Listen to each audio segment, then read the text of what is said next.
the biggest library ever built in this country, Right. which is built by the KMC. And we hope that it will open doors for a lot of young people to Mm. expand because we know how much libraries helped us growing up. Like I Absolutely. mentioned, I made best use of libraries growing up, and I think it was one of the best things that happened to me. We Yeah. want to provide that opportunity for other young people within the municipality of Carnival. So the youths are happy, like brother Sabali would say. I Go mean, ahead, go yeah, ahead, Sariang. That was a Kemo, litany of definitely, Kemo, no thank you doubt. very much for highlighting, for answering the questions. Furthermore, I wanted to press on few things here on the part of a UDP. Now, UDP as a political party, of course, it's not going to be immune to criticism.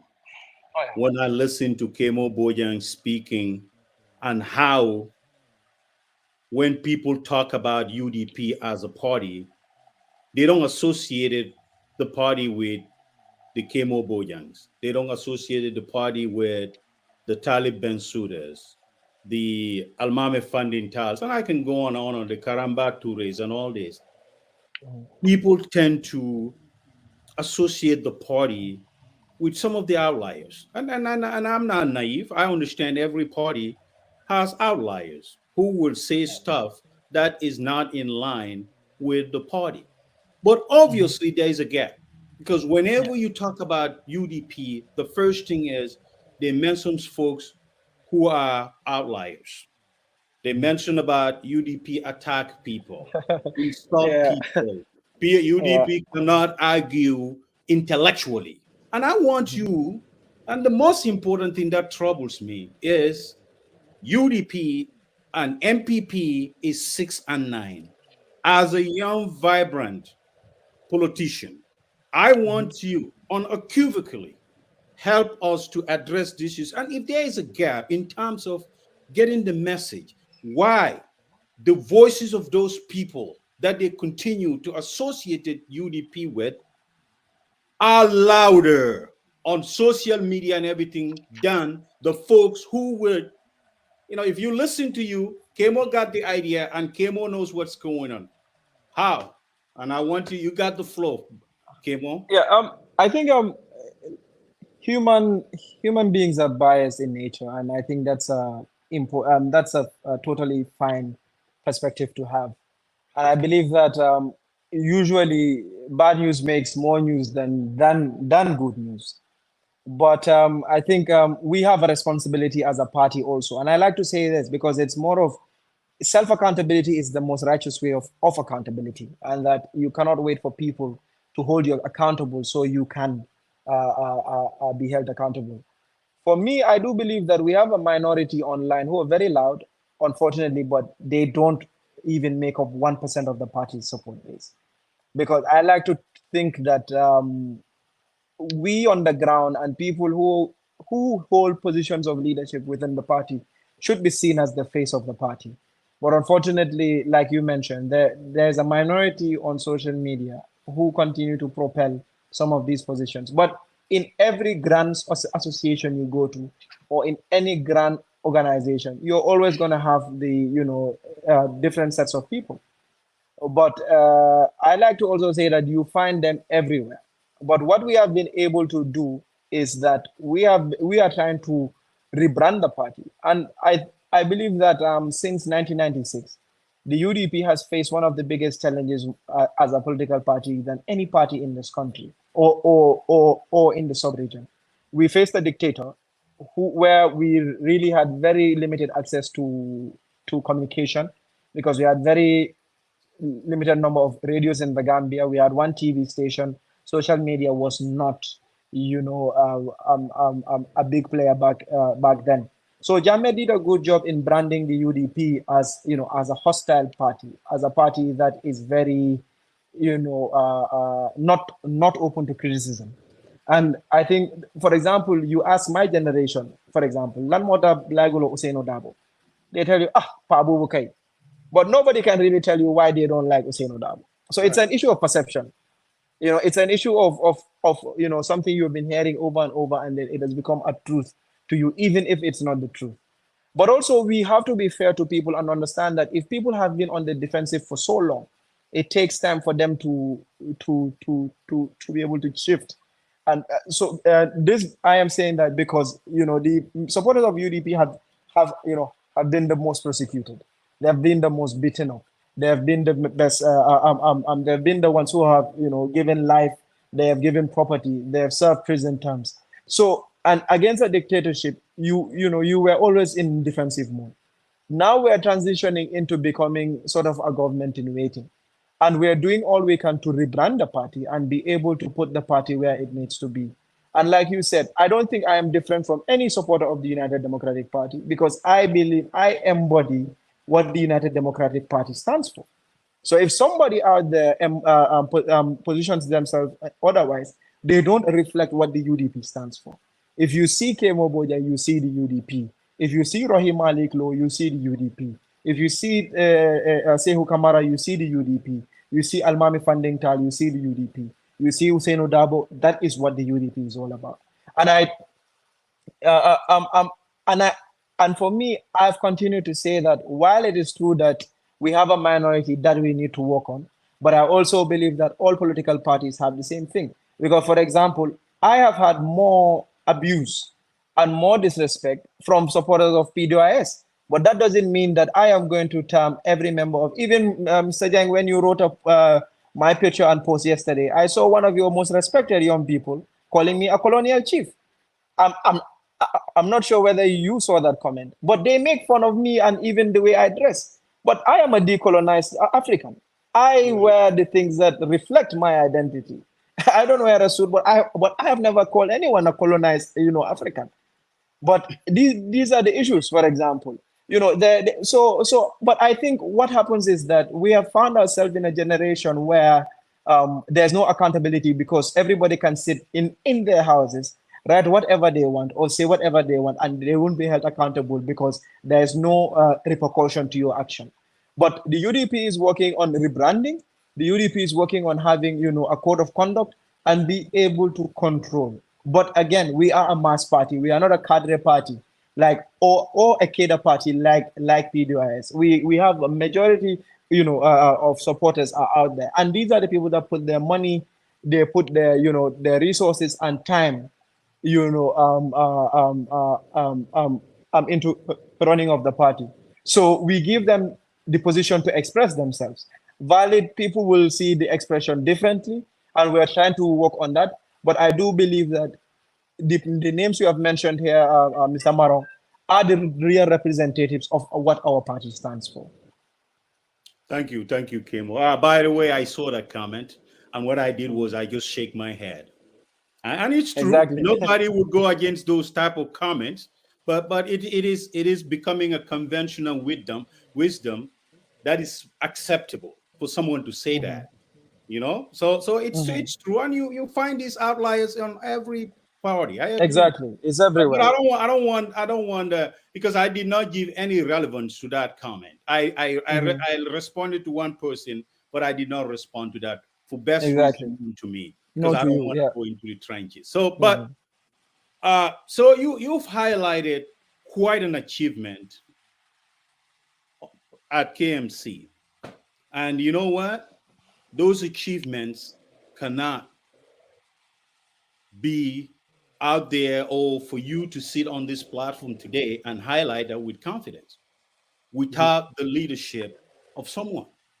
Yeah. And we know the mayor of KMC, Yeah. Talib Ahmed Bensouda. Now, obviously, you work with him, you are close to him, with other people within the KMC.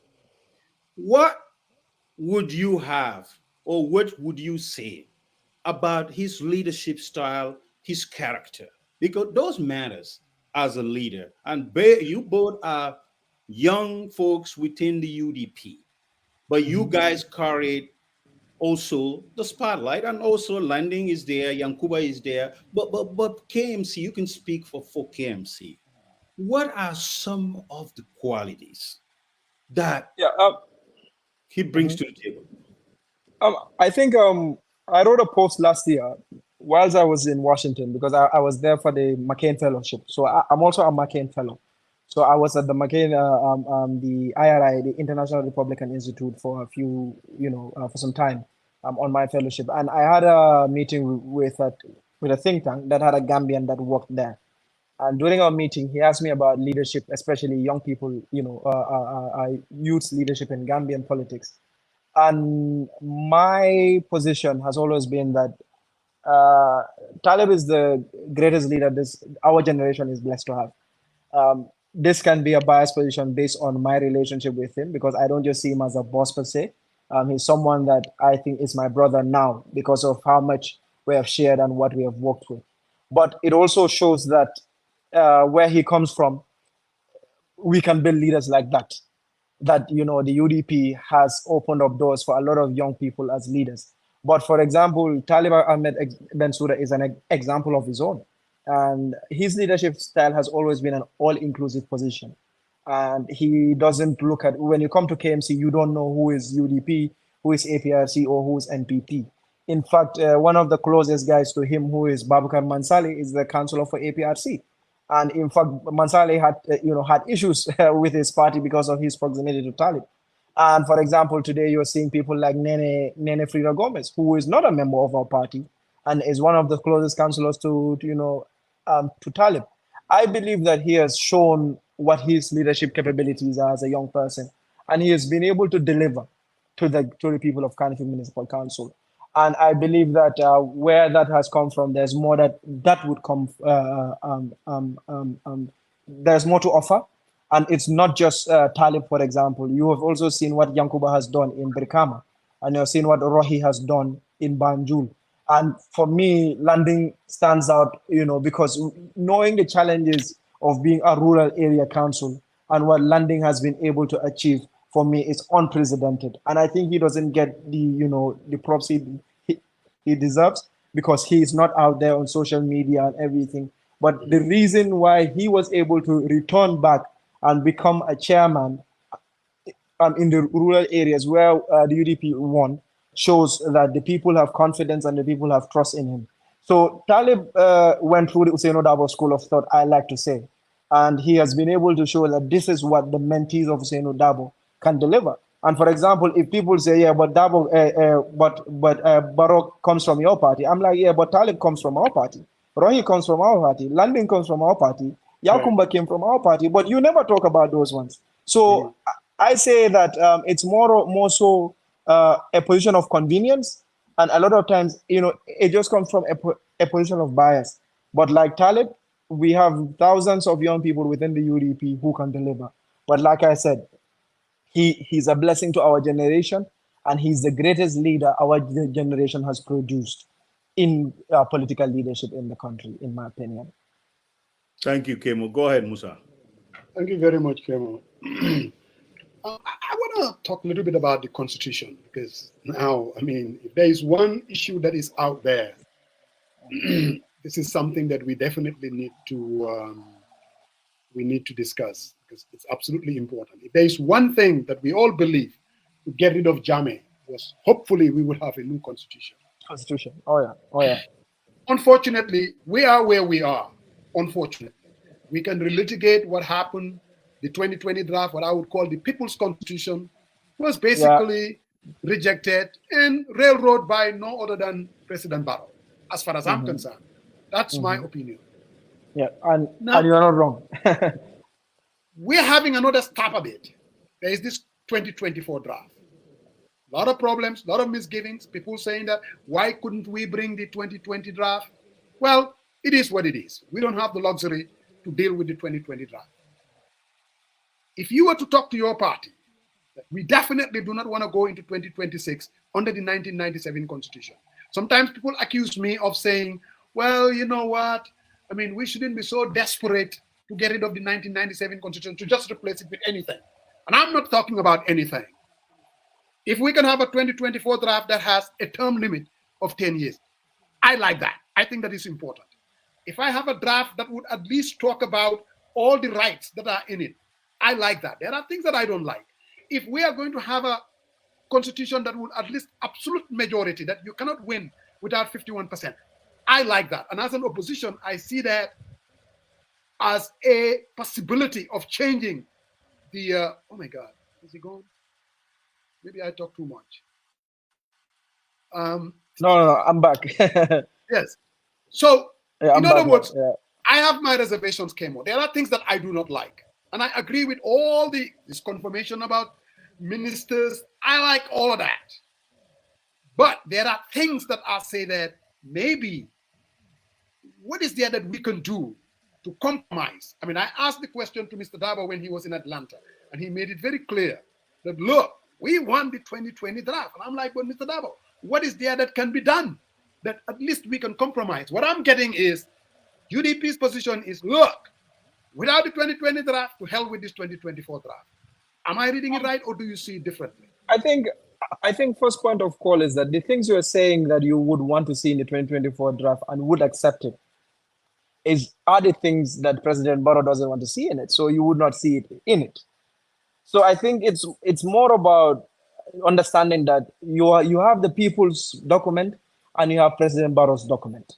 The people's 2020 constitutional draft and Barrow's 2024 constitutional draft.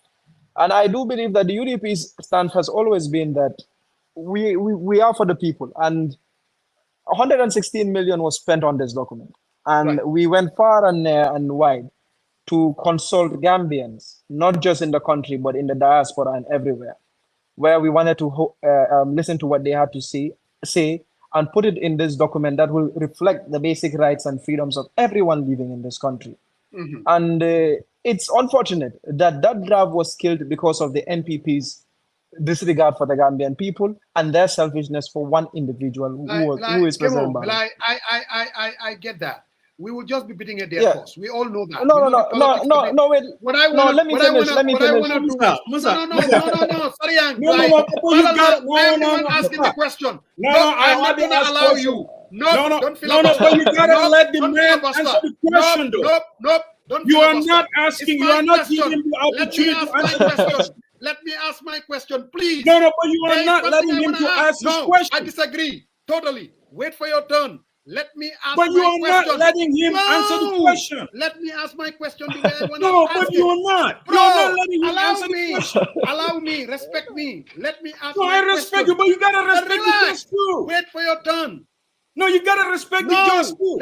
I respect the man. Allow me to. This is where I want to go.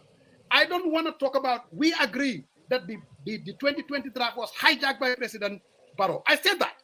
He's the one that we are not having it. I know that. So, Kemo, my point is this. What's done is done and cannot be undone. We are looking at the 2024 draft. Where is the compromise? There should be a compromise. Or should we just say, you know what? To hell with it. Okay, so I just want to ask a question. Should 2.4 million people compromise for one individual?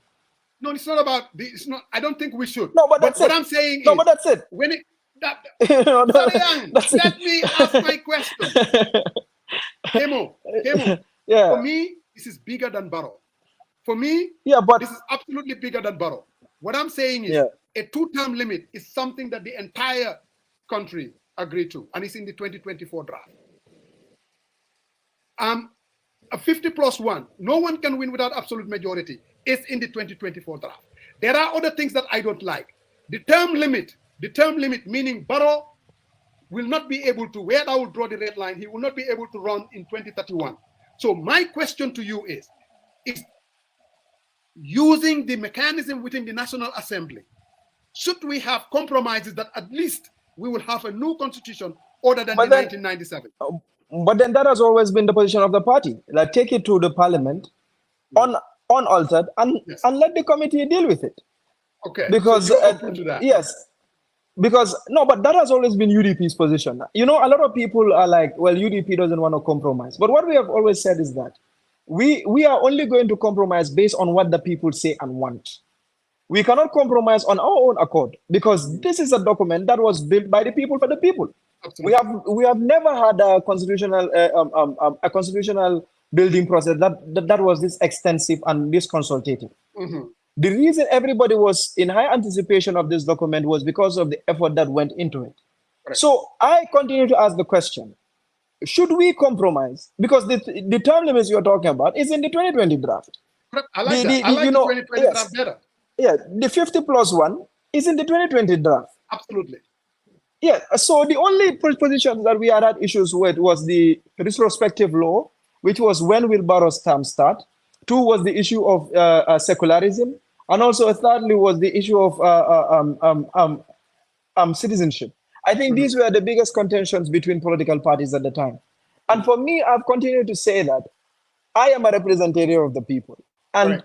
I have taken an oath to represent a section of society as a consequence. Correct. I will believe that whatever decisions I make should be reflective of what the people want.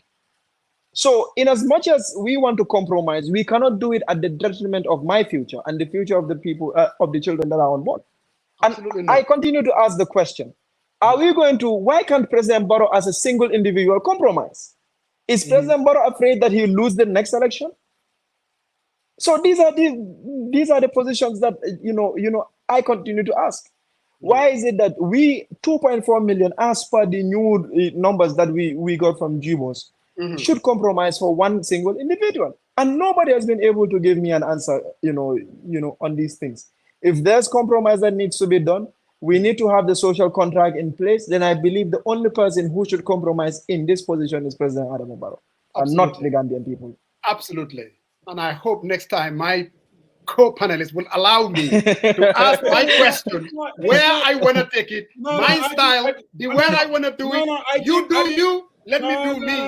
You do you, let me do me. Hold on. I want him to answer the question. I think the question is for him, for the benefit of the viewers who are watching, to get a sense of that, not Musa interjecting every way of that. I'm the one asking the question. I don't have the problem. I don't have what I want to ask. Question all you want. That's what I want to hear. Let the man answer the question. That's what I'm saying. You do you, let me do me. No, but you no problem. That's fair. No, but just let him answer the question. Go ahead. All right? But that's not my style. I interject. Okay, politics. In politics. And I don't go around robin. But let me ask my question now. You are taking my time. It's on my time now. So let me answer that. Kemo. Kemo, thank you very much. Thank you very much for coming up and putting up with Musa again. I warn you. I said, no, don't brand me. Kemo is my man. Okay. But Kemo, here is the thing. I heard compromise. Yeah. And I heard you. You talk about the 2020 draft. And you talk about the people that you serve. And I understand where the man is coming. He's saying we can do this. But we've already done that, as you are highly articulated, right? And the way that things are going, this 2024 draft, it's a bad omen for every piece. They did a closed-door consultation, and Dauda Jallo, the justice minister, came on Coffee Time and said basically how they drafted the retroactive clauses out. So meaning that the 10 years that Barrow is going to serve come 2026 will not count. At the time when they pass the constitution, the new constitution. So it's like he's going to start afresh. He's going to start fresh, and he's going to have 2 terms. Kemo, that's now, he knows, Musayan knows it, I know it, everyone watching this platform today knows this. Gambians don't want that. Gambians want the 2-time, if you serve, you did your 10 years, you are out, and done. Next person comes in, right? I listened to Dabo when he asked the question. I was in attendance as well, right? Dabo, what he said was very clear, what you are saying here today. Again, the person who needs to compromise, it's not UDP or GDC or APRC or NRP. The person who needs to compromise is President Barrow. Exactly. It needs to take every person to say enough of this, saying that we need to compromise for what? Kemo, what do you have to say in terms of everything that's been highlighted? And of course, some of the issues like the free education, Dr. could not answer that on Coffee Time. He was reflecting on whether Mr. Gomez is going to come and answer those questions. But I think they owe to the Gambian people. He said there was a massive consultation A lot of parties came out, reboot that, including Yeah, UDP and the UDP, definitely. now, Yeah. what do you see moving forward? How we could pass this and at least, not compromise for Barrow to entrench himself, because I think it's a mini dictatorship. He wants Yeah. to impose himself upon Gambians. So I think, what do you see moving forward? I think I think the compromise part is very subjective, but yeah. what do you see the way forward on this? I think Gayso wrote a statement not long ago and saying that the constitution will not pass if the two main political parties in the country do not collaborate. And that is the truth. Because even if the UDP didn't have 16 seats like we do now with our independent friends, because we have a few members in parliament who usually vote and align with the UDP's position most of the time. Even with 14 seats, the constitution wouldn't pass. So it is indeed in the hands of the two main political parties, which is the NPP coalition and the UDP. And for me, I think we are going to find ourselves in a stalemate until if we are able to work on something that is, doable. And now that is a question that, is on everyone's lip. What is doable at this point in time? Because indeed, all constitutions, they're good. You can't say you don't want the whole document. It doesn't make sense. Even in the 1997 Constitution, I do believe that there are laws that are there that I support. And for example, NPP supporters came up with the notion that this constitution was highly voted from Kenya. Every constitution in this world has an inspiration. Even the American Constitution was inspired through the United Kingdom's constitution. So you cannot tell me that no constitution, because common laws are are all the same everywhere. So for me, I think it's gonna be a difficult one, but I don't see the Barrow draft, because I like to call it the Barrow draft constitution. I don't see it passing, because I don't think the UDP will compromise on on it going through. What we have said is that even if compromise is going to be, the bottom line, we want it to go to the committee stage. We don't want any, person to sit in their corner and change anything from the constitution. We want it to come back to the committee. For example, when it comes to the House, it goes to the committee. Let the people learn. Let the people speak to their representatives, and let the representatives reflect the position of the people in the streets on the document of the people. But you cannot have a compromise when the people who are supposed to be centered and the people who are the most important in this conversation are left out. And I think that is what Dauda Jallo and the NPP government has done, unfortunately. All right, thank you, Kemo. So, Kemo, in terms of the composition, I think you quoted Mr. Gayso here, but what do you think will be the way forward? I mean, definitely, even listening to Dauda Jallo, he confessed that they took some from the 1997 Constitution. Yeah. So we make a brouhaha about, we cannot lean on the 1997 Constitution. We cannot do this. We cannot do it. Now, obviously, the threshold is very, very high. And I'm a realist. And obviously, maybe we're not going to have a new constitution. Most likely. Where all the parties stand. But now, how do you see the way forward? I mean, if we don't have a new constitution, we're going to go by the simple majority. What would be the valuable formula moving forward? And to be honest, and I think I've listened to Mr. Deng before, and he has mentioned that he does believe that the UDP is the only viable vehicle that can drive change in the Gambia come 2026. And if you read my writings in the past few months, my writings have always been about the unity of the opposition. And in fact, when I saw the debate between MC Cham and Alaji Kurang, I had written a statement to say that I would never debate a fellow opposition who is not part of the Barrow coalition. Because to me, it makes very little sense. I do understand when misinformations are put out there, we need to be able to, separate the grains from the chaff. But I do believe that our focus as an opposition needs to be how do we unite and how do we come together to usher in a new government. And for me, I think, like I mentioned, we need to compromise when it comes to that. And I believe that is where Mr. Jang's compromise should come in place, where we as oppositions come together and see how best do we push to have a progressive Gambia come 2026.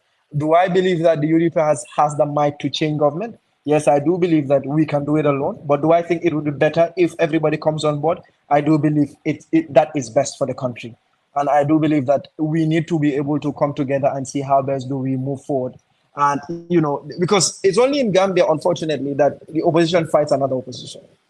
And I think, we're giving, the president a leeway in getting things done. And there are so many things that are wrong in this country today. And unfortunately, we are not even speaking about them. Just yesterday, 60 young people died, including 2 babies and 4 children. And this is a daily occurrence. Now it has occurred so much that it has just become a normal in the Gambia, unfortunately, that we don't even talk about the people we're losing, the young people we're losing on the Mediterranean Sea. We don't talk about the drug abuses that is ravaging, the country. We don't talk about the challenges, and we are so hell bent on who did what, when, where, and why. And I think this has regressed us so much as a country.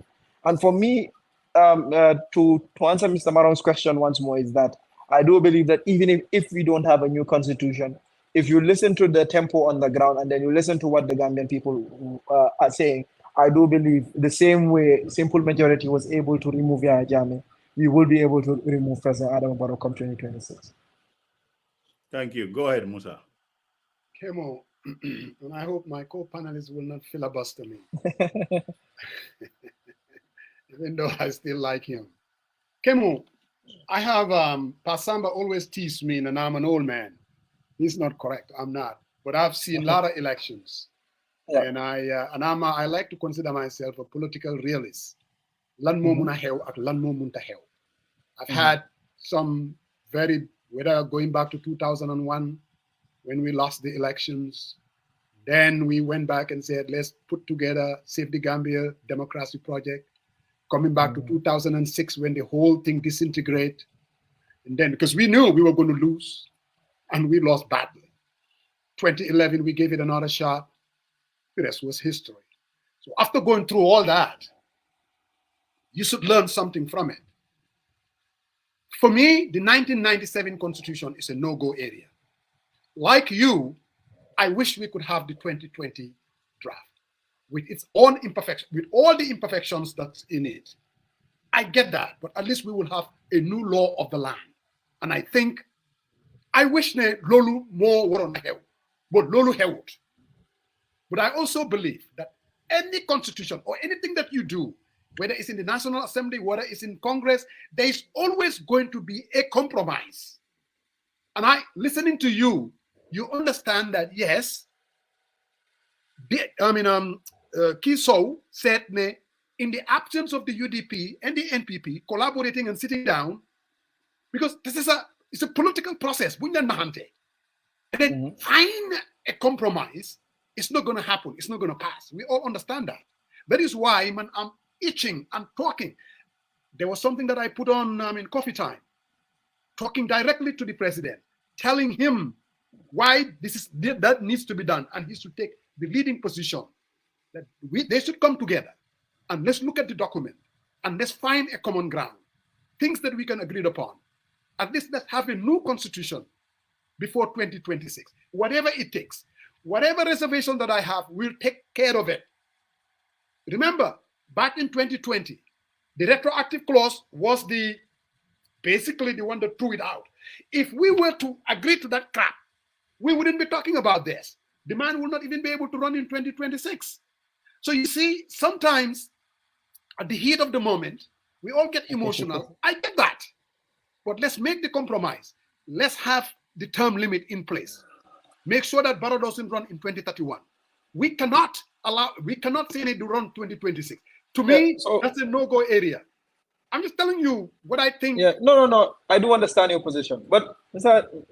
Yang, you cannot afford Barrow to run in 2031. 31, I cannot, as a young person in the Gambia, afford President Barrow to win in 2026.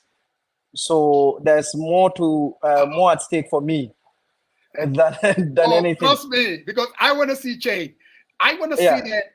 Look, because for instance, 2026, I don't think we can have a compromise without him running in 2026. I heard what Yang said at that, and I'm going to come to that later on, that there's no way they're going to allow Barrow to run in 2026. To me, those are statements that I don't think it's going to help the situation. Now, whether it's political posturing, that's one more thing. But again, I want to come back. I want to see the National Assembly, like you said, go past the second reading, and let's make the necessary compromises that needs to be made. If that happens, Exactly. and UDP endorse it, because if UDP doesn't endorse it, it's not going to pass. It's not possible. If NPP doesn't endorse, it's not going to pass. So both parties have to endorse this thing, make the compromises, and let's take it to the people and have a new constitution. My question, though, do you think going into 2026, are we better off with 1997, 2020, 2024 draft as it is? Where do you think we are better off as an opposition to bring about change? That's my question to you. So I think that is I think it's just going to put us in a very tight corner, and I believe that there's a lot. But I think it's just beyond having a new constitution, Mr. Jang. I think it's more of also being able to stick to our word as a people. Yeah. And I think once we let this happen, it's not an emotional position that I am taking, but it's more of also a very strategic one. That we have had, as a country, we have been outrun and run over by our leaders for so long, and we have let them have positions that they want to have because of we have always tried to be compromising and always tried to be strategic. That has backfired. I do believe that if we let President Barrow go and have his way, he has majority in parliament, don't forget that, and he will continue to amend the law as he wants it. And for me, I think we are not looking at that. And again, like I said, this is a guy you cannot trust. This is a guy that has promised so many things, and so I don't think we should give him even that arm's length to be able to have what he wants, because we have seen what he has been able to do, and I doubt, he's changed and he wouldn't change, and we're just going to put ourselves in a bigger problem if we let it go. So personally, for me, and I've continued to say that we are better off personally. Right. Apart from the term limit, right, and apart from issues of free education and other things that are social issues, but I'm a social democrat and I like things that are looking out for welfare. Correct. There's not a lot of things that we can argue about, and for President Barrow, it has always been about the term limit for him. In fact, that was why he made sure that the 2020 draft didn't pass. Not pass. So if we let him have this one and we say we're going to compromise, well, he's having his way all over again, and it's not going to be. It's going to be. When I say compromise, though, I'm not saying the 2024 draft as it is. It's the 2024 draft with amendments that come with it. Some of the things that we cannot compromise. Absolutely. Let's sit down. Let's put it down. Let's look at it, and let's see how we can. But then the government is not ready for that, because if they were ready for that, they would have consulted political parties and stakeholders before they brought the gazetted version. And I think, unfortunately, that's the government we are dealing with, and they are dishonest. They are a group of dishonest people who have no regard for the Gambian people.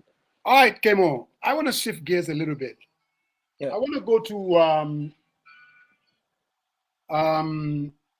like you quoted me saying, I believe that the UDP at this juncture is the viable vehicle that can bring about change. I believe that yesterday, I believe that today. But within the UDP too, that very vehicle is in disarray. Now, some of you guys are saying, well, maybe not. It's not in disarray. It's a perception that is out there. But we're follow over politics. We read the tea leaves like you guys do.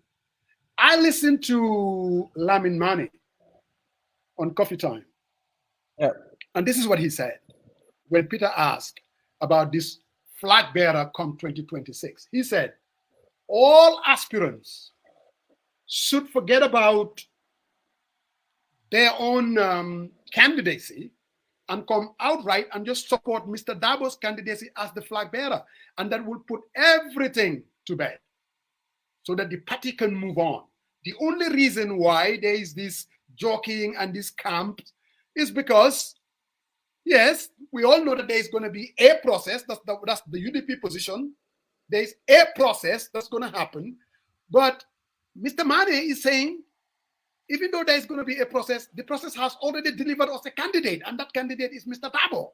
And all the aspirants, whether it's Talib Bensouda, whether it's Yankuba Dabo, whether it's Rohi Malik Lowe, and he actually did indicate that both Rohi and Yankuba and, I think the other Mane, they've already endorsed Mr. Dabo's candidacy.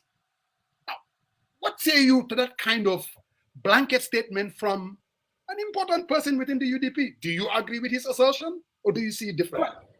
I don't think it's more of an having to agree or not. I think it's more of, like you mentioned, that the party has a process. And I believe we need to give kudos to Mr. Dabo, because the reason today we are even talking about succession and talking about multiple names is that he has been able to build an institution that has been able to give back to young people that the country believes that can take up the mantle after him. And I think that is something that we need to thank him for, because all of us are offsprings, his political offsprings. But also, when you speak about aspirants, I want to know who are the aspirants, because I've never had any member of the UDP come out and say that they want to run for office. And Zadabo has also said this and said that in Spain, he mentioned and said he hasn't seen or had anyone who has said that they want to run for presidency. No, wait, Mr. Yang, no, harama japale rek. Suneke man, gena na take. Man, there are people who tell me that, hey, even Mr. Dabo has said, man, I'm a presidential material. Does it mean that, man, I am going to run for president? No. We're not, and I get my co-panelists, please stay away. We're not talking about who is perceived. Mr. Dabo, yes, did say that.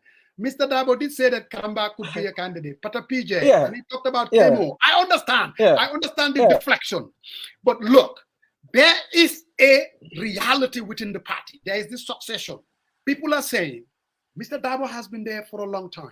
Some even say that the man cannot win, whether it's fair, whether it's not fair. The conversation is there, and people are thinking, with that viable vehicle, there is a need for something new and fresh. Clearly, people see Taliban Suda as one of those aspirants. Bunyan Nahante. People see Yankuba as one of those aspirants. People see Rohim Malik Low as one of those aspirants. We're not just making this thing up. There's a reason why I didn't say Kemo, Bojang, Yotamidnak. And I'm not naive. That's my point. Just visit, what I'm saying is, do you think it is fair for Lamin Mani to go on a public, even though you guys have a process? He chose to say, look, the only reason why we have this problem is because these perceived aspirants, they haven't come out and saying, you know what, I'm not running, and I endorse Mr. Dabo. Do you agree with that statement? But that's my point. So the reason why today we have names is because Mr. Dabo has been able to build young people who can take up the party after him. I get that. No. Well, okay. So going forward, in 2018, I joined the national executive of the UDP. I was 21 years old. And the biggest misconception I've heard is that Mr. Dabo hasn't built a transition. And I think that is wrong. When you look at the national executive of the UDP from 2018 to 2022, you have seen that there has been a lot of changes. You have seen new and younger faces within the party. Change is a process. Change doesn't happen overnight. And Mr. Dabo has built this, and it's taking its form. Uncle Lamin Mane has spoken his position, but I want to take the position of the party leader. And the party leader has said that we must wait for the process to take place before we speak about the issue of flag bearership. And the issue of flag bearership has to do with the secretariat, which is headed by the administrative secretary, and they have come up with a statement to say that we must put this conversation to rest until when the time is right. The party has a calendar we need to follow. And like I mentioned, I think this conversation itself, in as much as it's healthy, and it has shown that the UDP has been able to produce leaders for this country, I think it's a distraction to what is most important at this moment. And I've mentioned that, is how do we tackle the problems that the country is faced with? And again, when we talk about aspirants, Rohi has never come out to say she wants to run for president. Talib has never come out to say he wants to run for president. Lamin Sane has never come out to say he wants to run for president. Youngs has never come out to say he wants to run for president. It is the people that they represent who have seen these leadership qualities in them and believe that they are capable of governing this country and leading this country where it was. And for me, I think another position, and I like to give kudos to Mr. Dabo again. This is the first time in his political history of this country that a political party is talking about transitioning. Since independence to date, no political party has changed leadership. I don't know whether you have noticed that. Be it PPP, be it NCP, be it UP, be it Muslim Congress, be it APRC, be it DOI. No political party has transitioned leadership. This is something new that it's a phenomenon we are witnessing, and I think we need to bask in its reality than try to make it sort of a confrontational position. And I think that we need to give props to Mr. Dabo for being able to give birth to political leaders that the country, is able to see leadership in. Absolutely. Nobody would doubt that. Mr. Dabo should be given the kudos of his sacrifice and the way he's able to handle the party. We get all that. There was something else that Yankuba. Can I ask you question? My second question. No. You asked my friend. You asked three questions. No, give me a second. Kemo. Yeah, you see how this man treats me? No, Musa. Filibuster. No, hold on a second. Go ahead, my friend. 3 questions. Give me a chance to ask Kemo. We have to balance things a little bit. All right, sir. Right? Okay, so Kemo, Yeah. you're a very intelligent man, and you're a young man, and I think you have a future in the party. Yeah. But we gotta talk about issues, especially this flag bearer issue. It's been a contention. We all know that. You know that. I know that. And you probably know more information than I do. But here's the thing. I also listened to Mr. Mane on Coffee Time. Yeah. And before that, they talk about, he lambast Barrow about the term limit. We're not going to accept the 10 years. He said that. He said, he's on the record. He also said, Dabo is gonna be the flag bearer 2026, but he also preconditioned people, and I have deep reservation on that utterances, because first of all, if you're saying President Barrow should not have more than two terms, you don't want that. I mean, he made it very, very clear. UDP which is respectful. But he is not a junior person in UDP. We all know that. Oh yeah. Currently, I think he's one of the biggest faces of the party. Let me just land one more thing, then you can answer this question. Yeah. But I think I am troubled. I'm troubled. I have the greatest respect for Mr. Mane. If you're saying there is no process, we haven't started the process. Why are you talking about the flag BRC for 2026? That's my first question.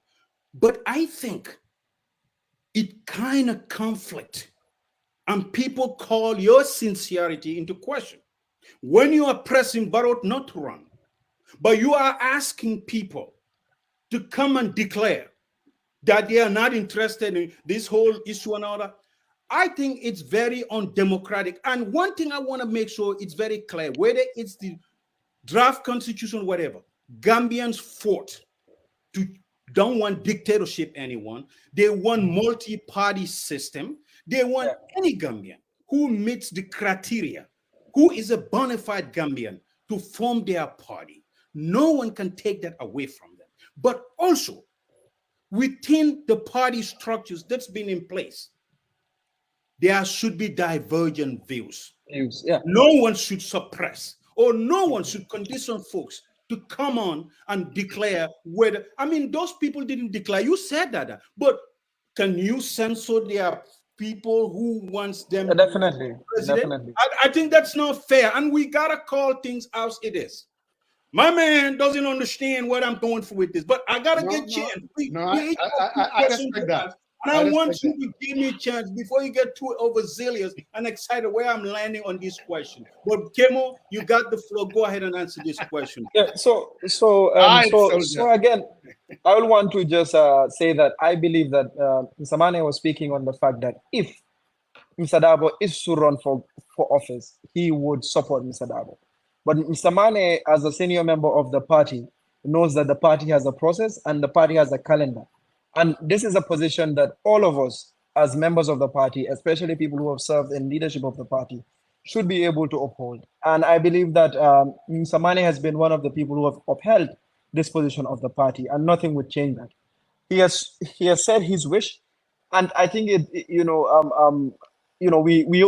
also have to respect that. And I do agree with Mr. Maro that when you speak about us not speaking about the whole process, then leaders of the party need to respect that. And I think, the party has come out with a statement to say that let's focus on what's important now. And when we get to that bridge, we will cross it. And I do believe that probably maybe the question was thrown at him and he had to answer it. But Mr. Dabo himself has not said that he will run for office.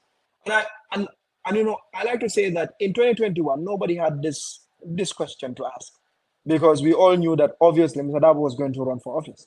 But the reason today we have this question popping up is because there's a question, and that question would answer itself when we get to that position. And I like to let things evolve on their own. And I think the UDP has a matured process. Nobody can question that. This process has been used for over 6 election cycles, and it has produced a candidate that the people want. And we will go through that. Sorry. Yes. Why you filibustering? It's my turn, sir.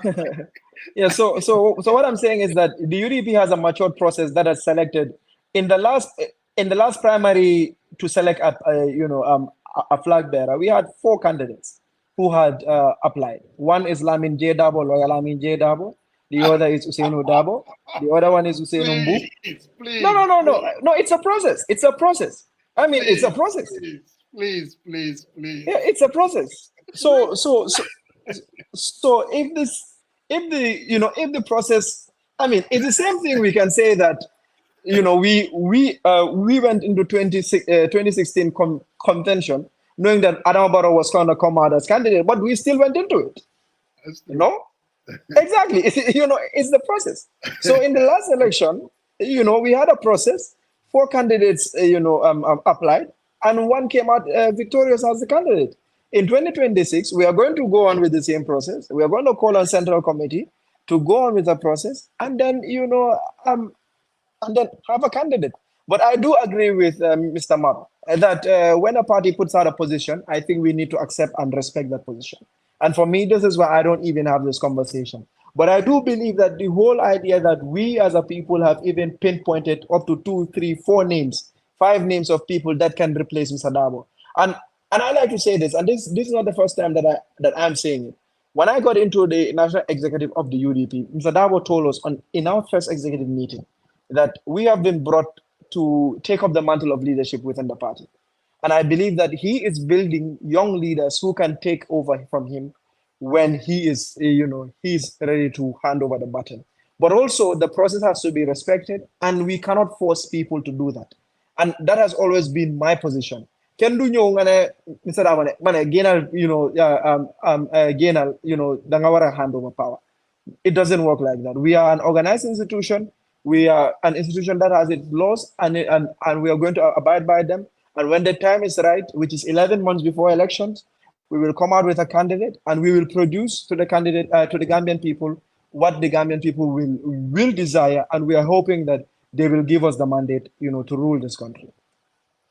All right, thank you, Kemo. Kemo. I think that is a great answer. It's a political answer. And I said, thank you for attempting to answer my question. But this is the follow-up question that I have. But Kemo, pressing on. Yeah. But let me say this in Mandinka. Yalong eko muneka fanya dile amanke saya boro maro maningol kapa can you franco fanya de yalong this is important and this is fundamental. Yeah. I think why I am pressing this issue on this platform today. I listened to Mr. Mani and I listened with an open mind. And I shake my head because there was a follow-up question where Peter asked him and says, I know you're a retiree, and would you accept the position of Minister of External Affairs or Foreign Affairs under this reason? And he struggled, he paused and he says, yes, I will accept, but it's not for the money, right?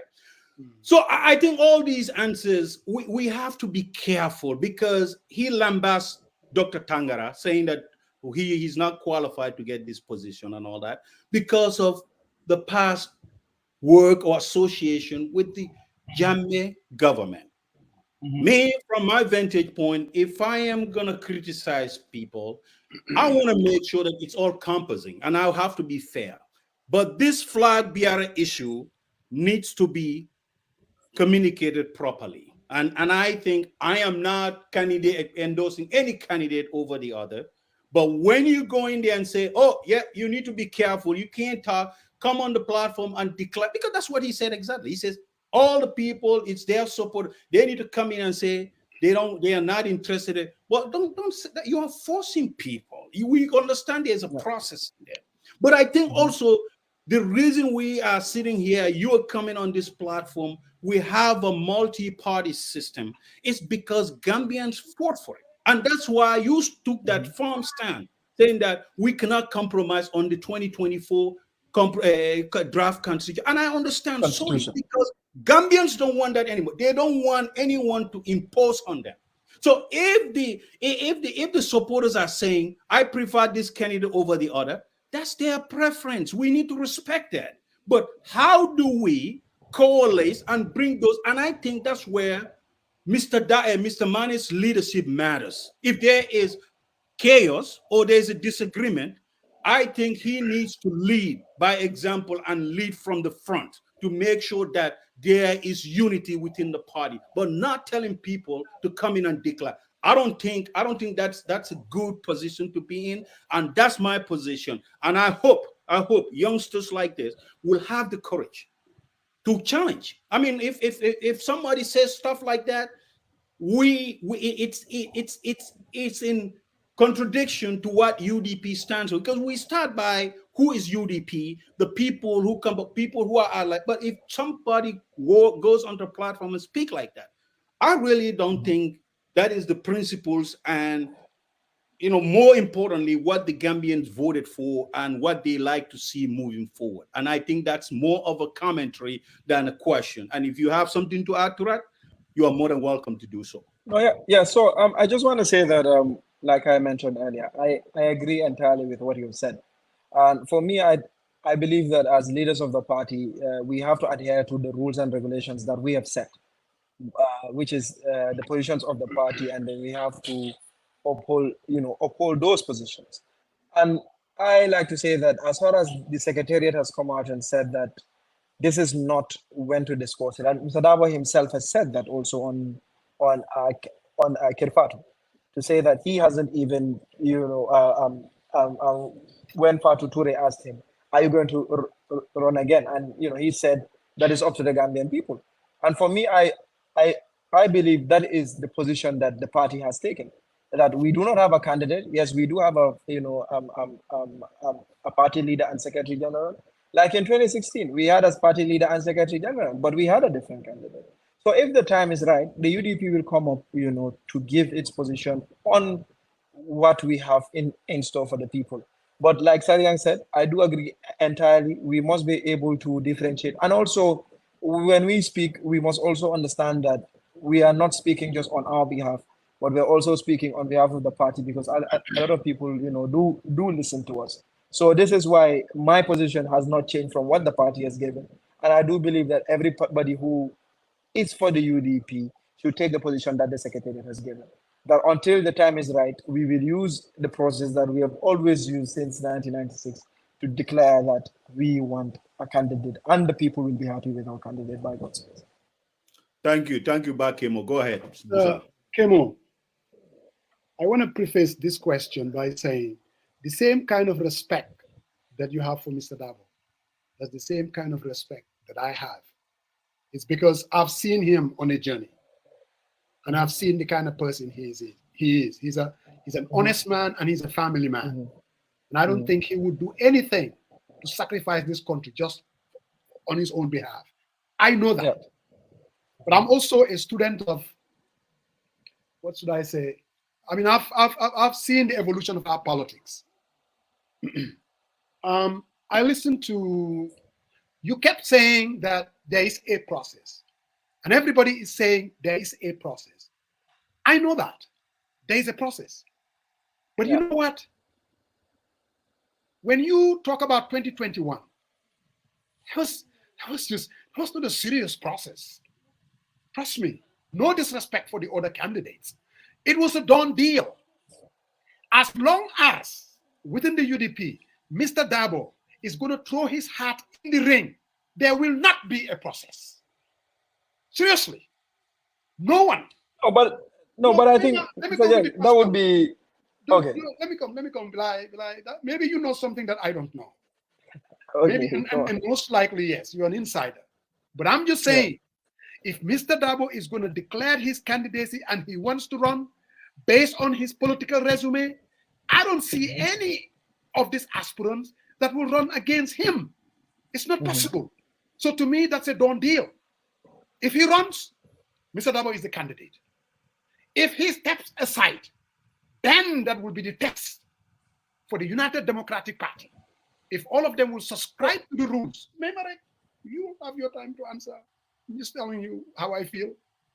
As long as he's